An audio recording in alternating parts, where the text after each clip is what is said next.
Hello everybody, it's me Wildman here, and I wanted to come with you guys with another strategy, yet another Legion Dunes. Yes, I know, there have been a million videos on this strategy this week, but I wanted to try something a little bit different. This isn't going to be like a strategy showcase. I'm not going to run the maps for you. Everybody's seen Legion Dunes. It's nothing special, so I'm just going to show you what I did to tweak it and make it a little bit different, and what that netted for me in results. So what I'm talking about here is the Eater of Worlds, doing that instead of Searing Exarch. I was doing this mainly to just buff up the quantity, because I heard that the Divination Scarabs boost what you get out of the Legion chest. So if you have more Div Scarabs, you're more likely to get Fortunates from the chest and stuff like that. So I thought along that logic, potentially boosting up the item quantity from Eater of Worlds could potentially do the same thing. And now it's kind of hard to test changing one mechanic and saying, okay, how did that? Because you can't look at Eater of Worlds quantity and say what exactly did that get me more, but we can look at general trends over time. So I ran 28 maps of this. It's not a huge sample size, but I have further tweaks I want to do in the future. So, you know, I'm a busy person. I don't have time to run the 100 maps of every little tweak of a strategy I want to do. So I just did 28 of this. I ran it with Harbinger. I did all the 3 shrine nodes. I ran Seance in there too. It was like, whatever. Because there just wasn't really that much I felt like I needed to add in. I could have either just gone for like more quantity, or I don't know what else. I also had Delirium Mirror Chance in here as well, because just adding more monsters, you know, I'm figuring if I'm doing all this quantity, I've got, I was using, look at the Scarabs, I was using Rusted Div. Well, I don't have it up, but oops. I was using Rusted Div, Polished Legion, Rusted Sulfite, and Gilded Harbinger. I had them in map device. And then we would do Legion Mapcraft, and for Sextants, I was using where did I put them? I was using Legion, Harbinger, rare monster packs for 4 extra packs, and I was also doing 6 extra cold monster packs, simply because I do a lot of cold damage and it added more packs. So I was like, oh, whatever. In the future, I am curious to try out like increased magic pack size instead of like the cold. But I had a bunch of these at the start, so I was just like, yeah, might as well use them. I still haven't gone through all of them, so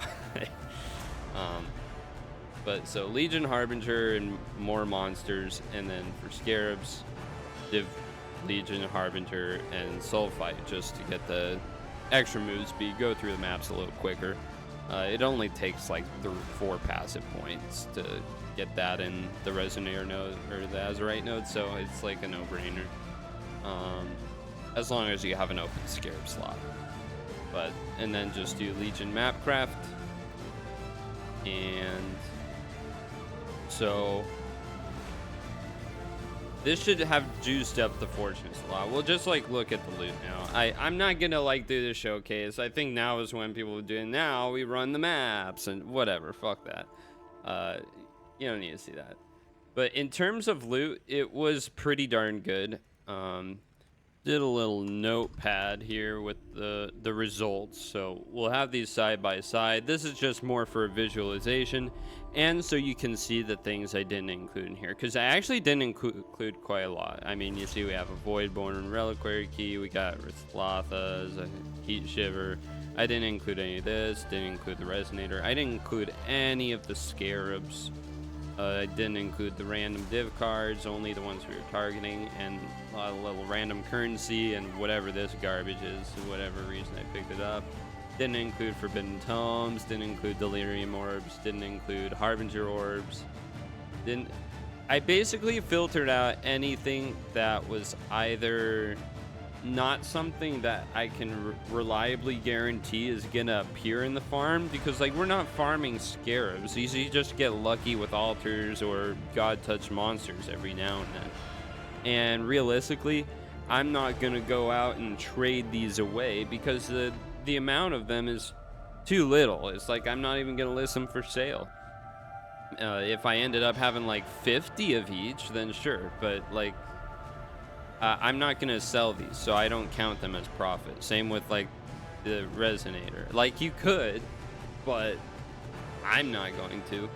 I only like considering things for profit if I'm gonna end up having bulk of them, because I only like selling things if I can sell them in divine worth amounts of quantity.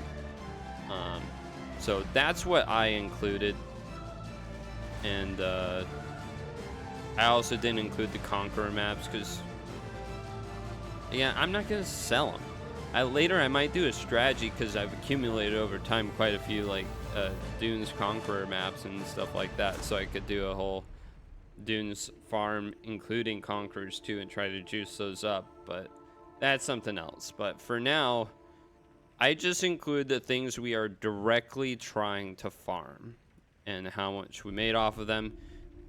In terms of cost here, we could look at our materials again. We had Sextants, Legion, Harbinger, rare packs, and I did Cold Monster for a random pack, but you could do anything. Ended up being 460C total, mostly in the Harbinger Sextant. That one's pretty pricey, which we'll get back to later. For Scarabs, we did Legion, Polished Legion, Gilded Harbinger, Rusted Sulfite, and Rusted Diviners. I am considering using Polished in the future. I'm going to try it out and see how that changes results, but that's 644C. Then Dunes maps are about 5C each. As you can see here, we're not actually having to buy. We're easily sustaining. In fact, we're doubling our map pool. So you'll have plenty of Dunes maps to sell, and can give some leeway because I'm planning in the future to do like some 8 mod or just corrupted maps to boost up the quantity. These maps, I did not roll them well.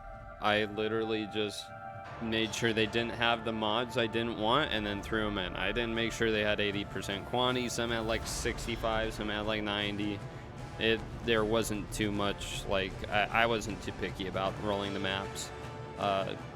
Because this, I mean, it makes enough money. It will definitely make more money if you roll it with more quantity, because that's the whole idea. So if we're doing Eldritch altars or Eater World altars, you're getting a lot of quantity. So it makes sense you'd want to get as much quantity on the map as possible. But I wasn't too concerned while we're just using like Rusted Divination Scarabs. Maybe when we get into Polished, I'll be a little more adamant about getting enough quantity on the maps. But so that, along with, I put 2C for crafting materials with like alchemy scours. It's pretty negligible. And then there's a Legion map craft device, so 6C every map. So in total, we end up spending 6 divines or about 50 chaos every map out of the 28 maps. And so in terms of returns though, for raw currency, this is just like the divines, the Vol Orbs, and the Sextants, and the Icors, because that's the stuff we're reliably gonna get over the course of the maps. The 20 Sextants didn't come from any like altar or anything. That was just like they dropped from monsters. You just have a lot of quantity, so they just drop a lot of Sextants. It's not like some lucky thing happened. You just get a decent amount of Sextants. So over time, those will add up, and the divine orbs, they'll just drop. You got a lot of stuff dropping. So that's like 4 divines. It's mostly the divine orbs. Divination cards, I only use the fortunates, and we got 1 patient. I've gotten, from farming Legion Dunes, I've gotten quite a few patients over time. So I don't consider this to be like a lucky drop. I think you can get these, you know, not like, I'm not saying they're common. Obviously, we only got 1 in 28, but it's not unexpected to get one. And it's not like it's that much money. It's like 40C. So It's not going to skew things, but including the Fortunates, we get about Divine 100C there. Harbinger currency, we got our Annulment Orbs, our Ancient Orbs, our Exalts. I didn't include Harbingers because they're pretty crap. They're like 3C each. I don't sell them. If you really wanted to use them, I'd say just like get some tier 15 maps and throw them on them and try to get some beach heads. That's probably the most fun way to actually get some value out of them. And then our fracturing shards, of course, which we got 7 fracturing shards over 28 maps. I'd say that's pretty good. I don't know if that's like lucky per se. That might be about on par. Been farming these a lot, but I don't know like the exact rates. But I wouldn't say this felt like crazy lucky or crazy unlucky. I'd say this is about right. I did have one map though where 2 King Harbingers dropped fracturing shards in a row. That was pretty funny. But that got us the biggest chunk of our income is there. But keep in mind that was also by far the largest chunk of our costs, so it very well should be. Then we have our invitation. I only include the Screaming Invitation on PoE stack for calculating profit. I don't include anything that doesn't end up totaling over 28C, because if it's less than that, I'm not going to sell it. You know, so I'm not going to sell this Forgotten. I'm not going to sell the Writhing. I like running these actually, so I'll probably run it, but you don't get much from it anyway. So just the one Writhing or Screaming Invitation. You'll always get that, obviously, in 28 maps. Then we have our emblems. Now you might see this and yeah, it looks kind of strange. I don't know why we got over twice as many Merakith as Templar. That really doesn't make sense to me. I think that was just like odds, which you might think, oh, it's good because then you get more of the rare ones, but we want kind of a nice balance so that we can just sell them in bulk as bulk 5 ways. So this is a little unfortunate. So for that reason, I just include the raw cost of like the PoE ninja value of each emblem. But realistically on TFT, you can sell these in bulk as 5 ways. If you have a lot, you can sell them for about 5 for a divine. If you don't, it's gonna be 6 or 7 for a divine. I think the rates might have changed since I last do it. I only do it like every 100 emblems I get, so I don't do it too often. But normally it'll be a little more balanced, but you get pretty close to like 2 divines worth of emblems. Then stack decks, we get a lot of stack decks. It's like 250 or something. Okay, no, it's 170. It's still a lot. Wait, is it 1, 2, 3, 4, 5, 150? Yeah, 170. Those are a good chunk of change and easy to sell. And if you don't want to sell them, you can run them.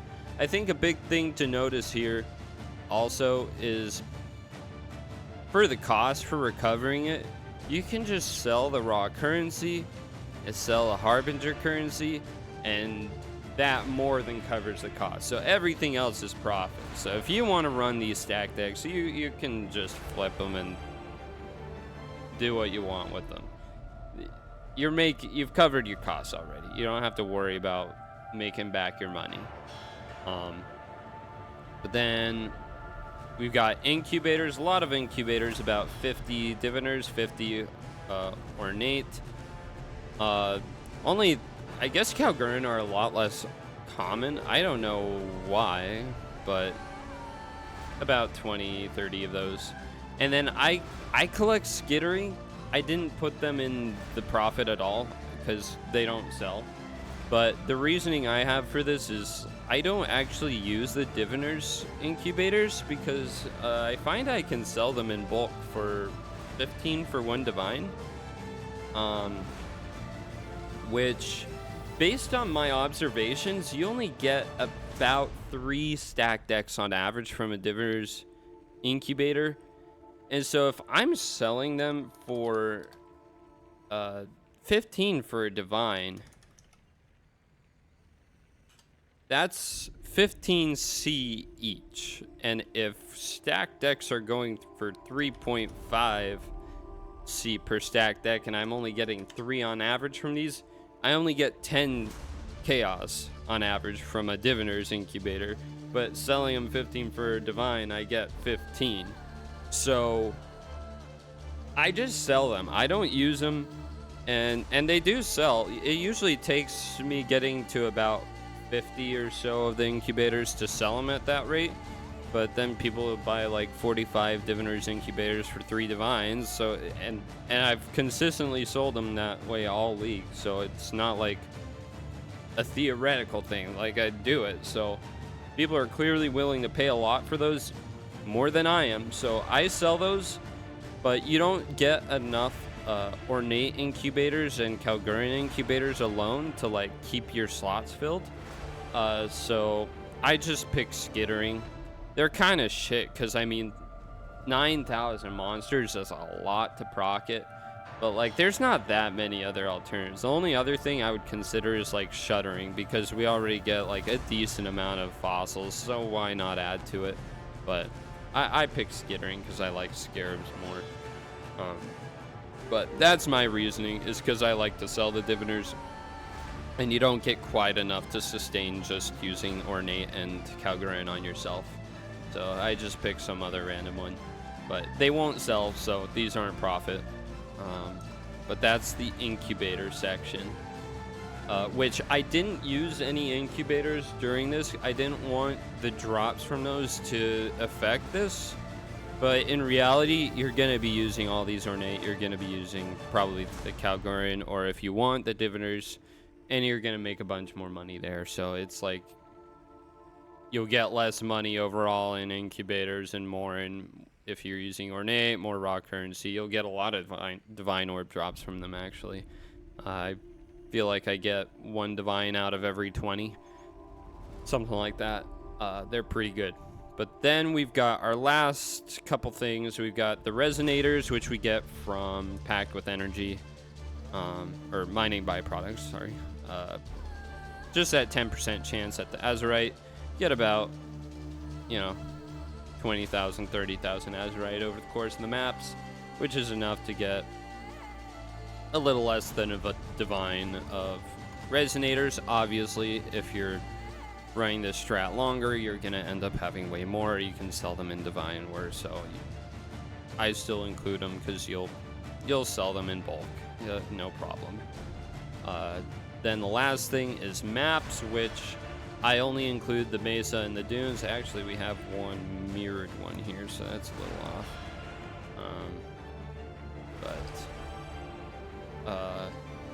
Overall, 410C, and just like the Dunes, I think we got 64, 63 now since I threw that one away. And 2, 3, 4, 5, 6, 7, 8, 20 Mesa maps, which sell for, I put 4.5C. You might be able to sell them for 5. I like going with conservative estimates, especially when I'm just trying to determine how much I'm really making from something. I didn't include any of the fossils because, like, we're not getting a lot of any of them except like metallic, which are like 1C each, so it's like 20C, but I don't include it.